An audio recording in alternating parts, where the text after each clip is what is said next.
A Rose for Emily starts with a small southern town gathering for a funeral.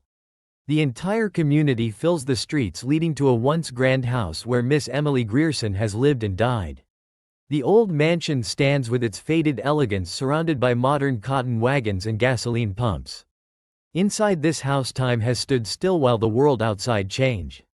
The townspeople attend not just out of respect but curiosity, as no outsider had stepped inside that house for over 10 years. They remember Emily as a tradition, an obligation, and a care, a monument to the Old South that refused to disappear completely. Inside the dusty parlor where tax collectors once visited, Emily had maintained her stubborn dignity. When officials came to collect taxes years ago, she refused them with regal posture.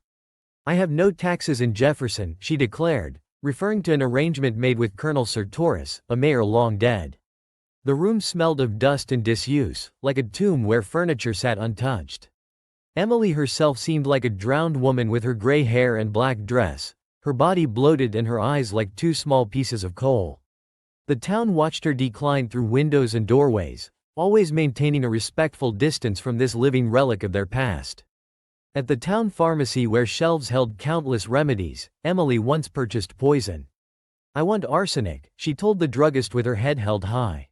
When asked why, she simply stared him down until he wrapped the package and labeled it, poison.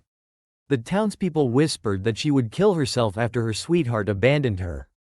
Years earlier, her father had driven away all her suitors, believing no man was good enough for an Emily Grierson. After his death, Emily refused to acknowledge his passing for 3 days, insisting he was still alive until ministers and doctors persuaded her to release his body for burial. The community forgave this strange behavior, saying she had to cling to what little she had left. Within the upstairs bedroom that remained locked for decades, the townspeople finally discovered the truth after Emily's funeral. Breaking down the door sealed shut since Homer's disappearance, they found a room decorated as a bridal suite covered in layers of dust. On the bed lay Homer Barron's corpse, decomposed and sunken into the mattress.